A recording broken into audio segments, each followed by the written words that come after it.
Question from Coco, panel 2.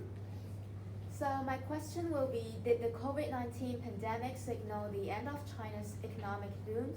And how will the rest of the world be affected by this slowdown in the future? I've highlighted the question on the screen if you need to review it one more time. So many economists expected a boom in the consumption fueled by pent-up demand, and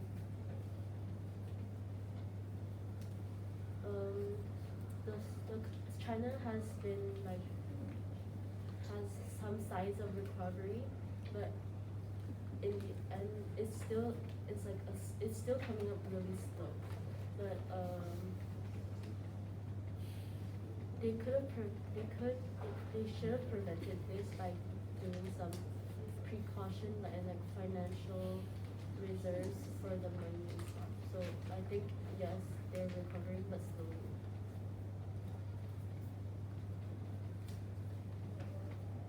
Okay, for a public health historian, according to the IMF, China's economic growth slowed down by 2.3%, which was the lowest that it's ever gone in 4 decades. And that was really surprising for most of the world because that meant they didn't have enough money to put into other things, especially healthcare, which during COVID time was incredibly important.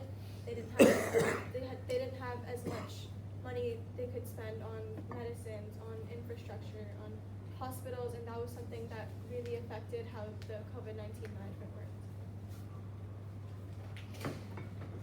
So in China, because China's quite a developed country, there's a lot of new technologies being developed there, including electric vehicles and a lot of tech, like they're making their own smartphones and aircraft now, all of which use a lot of AI technologies. So since 2019, there's been almost a 23% increase in the amount of jobs that AI has been related to AI, but most of them have been outside of China because of the pandemic was so restricted on all around.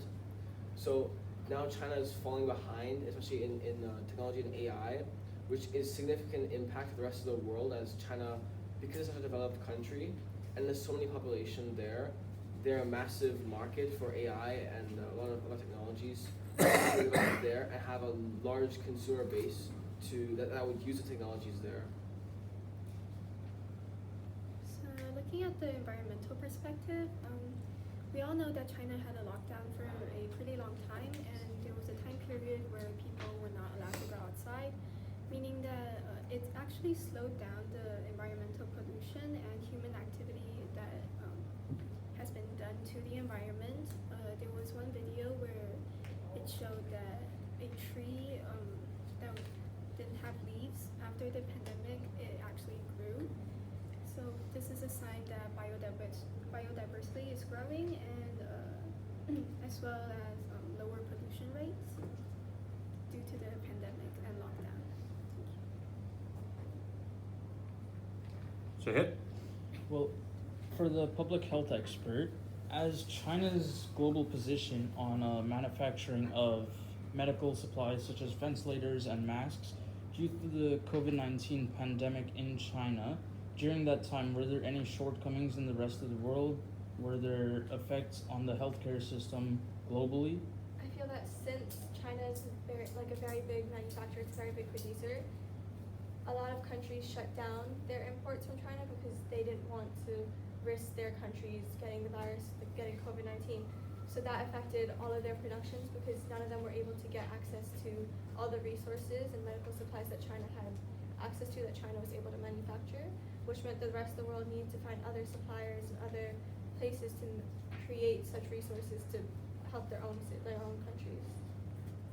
And that's also why a lot of the industries outside of China, especially healthcare related, boomed suddenly as a lot of countries didn't trust like the Chinese imports, especially around that time, and it led to a massive increase in all sorts of markets. We saw that Pfizer and a lot of other medical companies suddenly they increased in value massively, and they opened many new factories and had thousands of new jobs in their companies in order to meet the requirements of outside of China, like other countries. Second question's from Zhao. How are technical innovations threatening future human interactions? So, as a security consultant, I would say that technology is very unpredictable. So, it could help us a lot. Like, it could make countries safer because, like, of the technology and connectivity, but as well as all these devices run on electricity, right? Let's say this electricity just cuts off for a few days. What do the countries do then? And that's why I would say that you cannot just rely on technology for sake of the country. I believe that the technical innovations are not really a threat to the future human interactions, even though our reliance is increasing a lot on on electrical devices and computers and etc. I believe that they provide mostly only benefits for future human interactions, as it can, like modern technologies like with Wi-Fi and internet, especially these deep sea cables nowadays that connect the entire planet to each other. It allows for connectivity all around the world and allows for like faster connections, which can increase productivity and efficiency between transportation. Transportation. Yeah. Can I ask a Sharia. So, to the AI engineer, so there are different concerns about AI, in the future. What would you talk about, job displacement, privacy, and social isolation? So with job displacement, we saw that there's over 300 million jobs that are at risk of being replaced by AI. Even though they have not been replaced yet, it is a massive concern, especially in the US. People are forming unions to create like a workplace safety to ensure that their jobs will not be replaced. We saw in Hollywood a lot of actors refused to celebrate like the movie success as AI was used in parts of it, and they thought that it's going to put them out of a work, even though like art is a human thing. It's not something that the computer should be able to do until just recently. Even though it's replacing lots of jobs, it's also creating new experienced job positions. As I mentioned earlier, since 2019, over 32% of AI, the job market has increased by 32%, which it's millions and millions of jobs that can now be new job positions that are now there because of AI. Solid. And this is for the whole panel. Do you think the AI will contribute to or detract from economic globalization? As for public health, I feel like it could do both because it could contribute in the sense that people would be more willing to spend money on a robot doing the surgery, as robots are known to have better precision than humans. They won't be able to have human errors, and that could increase the chances of success rate, which means that people are more inclined to take surgeries and to take those chances when they know that it's higher than it used to be. Whereas it could also slow down the economic growth because AI, like robots and everything, they cost a lot of money to produce, and it costs a lot to manufacture a robot that can do something that a human is able to do. So for hospitals and any healthcare service to provide machines of that level would cost a fortune. Stefan, do you see political organizations sharing the advancements in AI, the knowledge and the technology that could bring about some of these benefits that Seisha was citing? I mean, of course, it could be both again, right? AI could be like the next thing that nations and countries are aiming for, to develop that and to get strong into like the AI aspect, or they could like unite, and exactly like reach like stuff that humans couldn't do before. I think that in the healthcare segment, AI has a big potential. Already, we see that AI is being used to better identify abnormalities in X-rays and MRI scans and etc. And it's more accurate and can more better easily identify these abnormalities compared to a human doing it, which could decrease a misdiagnosis of a person. And already now we're seeing that AI is being used to personalize treatments, especially for the wealthy people who can afford to have all these systems for them. It personalizes the treatments, especially for the person, depending on their case of the disease or sickness, and improves how accurate the diagnosis is. It's estimated that by 2025, the healthcare segment alone will have a $45 billion AI market just for healthcare, and it's already increasing significantly. So it could increase even further than 45 billion. Elena, as our resident biologist, and referencing the highlight on the question on the screen, what are your concerns about resource depletion, and who,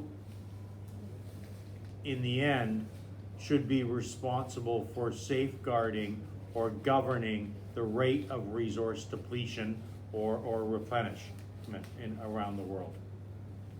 Well, AI, you need a lot of materials to build it as well as a fortune. So, for example, those materials may include, I'm not sure, but diamonds or gold or something like those, which are quite rare to find in the world and does take a long time to recover the amount. So I believe that if AI is the future, then resource will definitely go down as well. And however, AI might do a lot of things, but it may not create the materials that we have right now. For example, wood. So I believe that it would be quite bad for AI to if it's gonna go globally. Trish, as an economist, what do you think about the future of the world's economy? Will we be more cooperative, peaceful, collaborative, and globalized, or do you think we'll see more protectionism and countries acting only in their own interests, even at the cost of global economic well-being? To an extent, I do think that in the future, the economy will still be in a barrier of protection and security. I don't think it's gonna open up to anyone anytime soon, in a way. And I think in the future there will be a possibility that inflation would still increase, even though everything from the past is over. Okay, so inflation could increase in the future, and that's going to have obviously unknown effects economically and probably some challenges.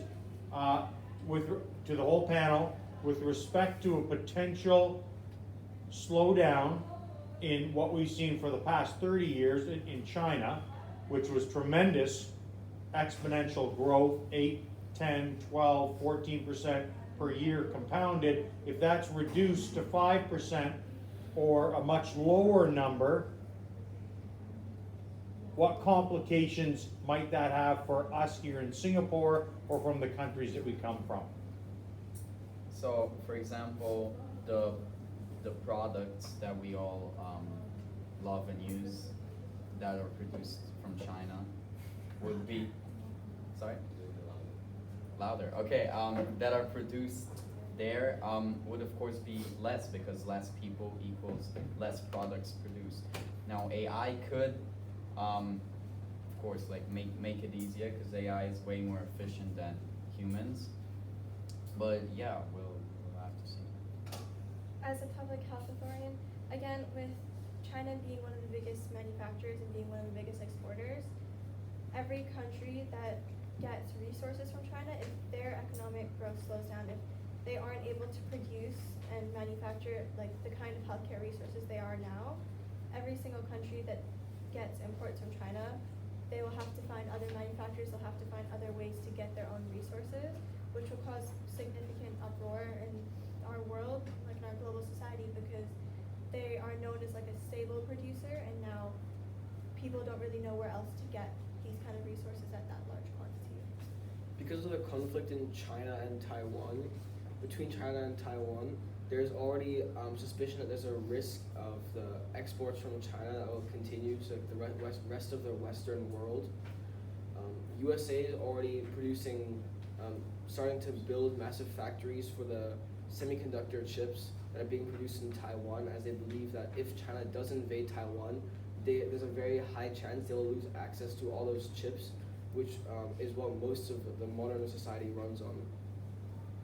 Yeah, and there's certainly a semiconductor chip race on right now that's having tremendous economic impacts around the world. Do you think, Elena, that you're a biologist, do you think that the world's ecosystems around the world can be managed by a differentiated planet geopolitically, or do you think the biology, the global biology and well-being of our environment is reliant on China, Russia, America, the UN Security Council, all being on the same page and working together?